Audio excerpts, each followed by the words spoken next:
Alors, dans cette vidéo, on va traiter les petits exercices d'application, que vous ayez des exemples qui sont en bas de votre cours. Donc, pour le premier, vous avez EFGH qui est un parallélogramme. Alors, je fais un petit dessin à main levée. EFGH. Faites juste attention à l'ordre des points.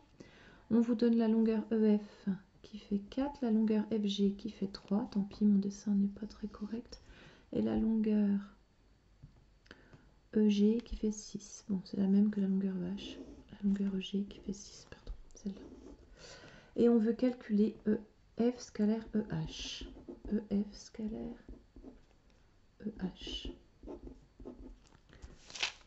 Alors, pour ce calcul, pardon, je constate que le vecteur EH, c'est le même que le vecteur FG. Donc, ça va être EF scalaire FG. Et là, je vais pouvoir appliquer ma formule des normes. Donc, 1/2 de la norme de EF plus FG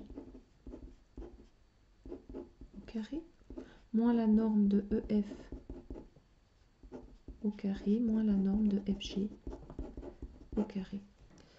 Alors, le vecteur EF plus FG n'est autre que le vecteur, regardez, EF plus FG, c'est donc EG, moins la norme de EF au carré, moins la norme de FG au carré. Je connais toutes ces longueurs, donc on y va, on remplace. 1/2 de quoi? EG au carré, ça fait 36, moins EF au carré, ça fait 16, moins FG, il fait 3, donc au carré, ça fait 9. Donc on a 1/2 de 36 moins 16, ça fait 20, moins 9, ça fait 11, et donc 11/2. Voilà pour ce premier exemple. Alors ensuite, dans le deuxième exemple, vous avez les coordonnées de A, de B et de C. On vous demande de calculer le vecteur AB scalaire AC. Eh bien, on va commencer par chercher les coordonnées du vecteur AB. Alors, AB, c'est donc moins 1, donc moins 2. Ensuite, moins 2, donc moins 4 pour l'ordonnée. Le vecteur AC, lui, il a comme abscisse 4, moins 1, donc 3. Et comme ordonnée, moins 1, moins 2, donc moins 3. Donc le produit scalaire de AB et de AC, il est égal à moins 2 fois 3, plus moins 4 fois moins 3. Ce qui nous donne moins 6, plus 4 fois 3, 12. Ça fait donc 6. Alors, il faut en déduire une valeur approchée de l'angle BAC, au degré près. Donc, vu que je cherche à connaître un angle, je vais utiliser la formule du produit scalaire avec le cosinus. Je l'écris déjà.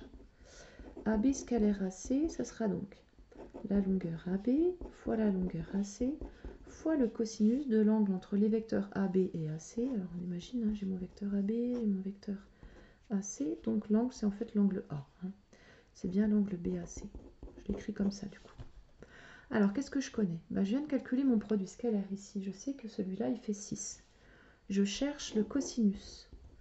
Vous voyez que ça serait bien que je connaisse la longueur AB et la longueur AC. Eh bien, on va les calculer. Comment on fait? C'est pas très compliqué, en fait, je vais le faire ici. Pour calculer la longueur AB, je peux soit utiliser la formule de la distance que vous avez vue en seconde, avec la racine. AB égale à la racine de l'abscisse. Donc, je vous l'écris. Ce sera plus simple. XB moins, XA au carré, c'est un moins, plus YB moins YA au carré, si vous la connaissez.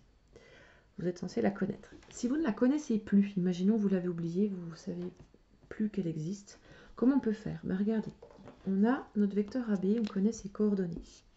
Elles sont ici. Ce qu'on va faire pour calculer sa longueur, on va calculer le produit scalaire de AB par lui-même. On va utiliser les coordonnées. Alors avec les coordonnées, AB scalaire AB, c'est donc moins 2 fois lui-même, moins 2, puisque l'abscisse c'est la même, plus l'ordonnée moins 4 fois moins 4. Ce qui me donne 4, plus 4 fois 4, 16, donc 20. Alors j'ai calculé AB scalaire AB. Comme AB est collinéaire avec lui-même, le résultat du produit scalaire, c'est en fait la longueur de AB fois la longueur de AB. Donc AB au carré. Donc AB au carré fait 20, et j'en déduis que AB est égal à racine de 20. Je vais pouvoir aller le remplacer ici. Alors, il me manque AC. Ben, pour AC, je vais faire pareil. Pour calculer AC, je vais calculer AC scalaire AC. Je le fais ici, j'ai plus beaucoup de place. Alors, AC scalaire AC. AC scalaire AC. Avec mon produit scalaire. Le vecteur AC, ses coordonnées, c'est 3 et moins 3. Donc, AC scalaire AC, ça va faire 3 fois 3,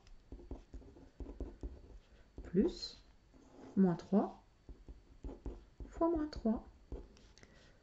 Alors, on ne voit pas bien. Ça fait 9, plus 9, et donc 18.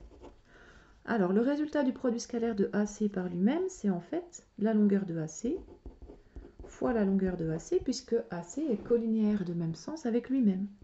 Ça me fait 18. AC au carré fait 18, donc AC, c'est racine de 18. Et je vais pouvoir aller le remplacer ici. Et bien, on a presque tout, enfin, on a tout. Le produit scalaire AB scalaire AC, on avait trouvé 6, donc j'ai 6 égale racine de 20 fois racine de 18 fois le cosinus de l'angle que je cherche.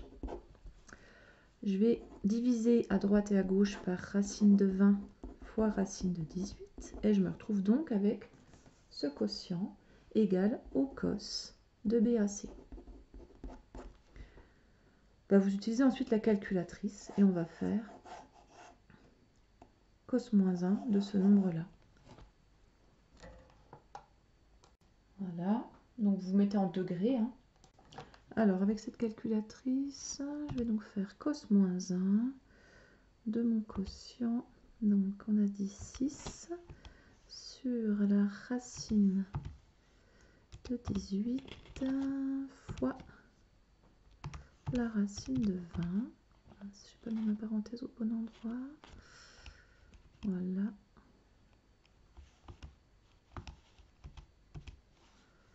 Je valide et je suis en degrés, donc je trouve environ 71,6 degrés pour l'angle BAC.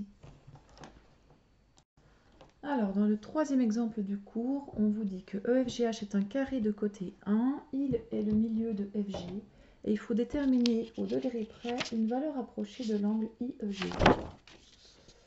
Donc voilà ce qu'on a.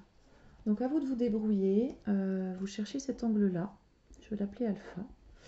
Donc l'idée c'est d'utiliser un produit scalaire, donc on va essayer de calculer ce produit scalaire et puis de remplacer ce qu'on peut calculer ensuite pour déterminer ensuite le cosinus et ensuite la valeur de l'angle. Vous avez différentes possibilités pour le faire. Vous pouvez utiliser un repère si vous avez envie, vous pouvez utiliser la relation de Charles, vous pouvez utiliser la formule des normes aussi, je pense. Peut-être pas, puisqu'on ne connaît pas tout. Si, je crois que oui, en vous débrouillant peut-être avec du Charles, mais vous verrez. Prenez ce qui vous paraît le plus judicieux. Voilà, et puis je vous fais un corrigé dans une autre vidéo.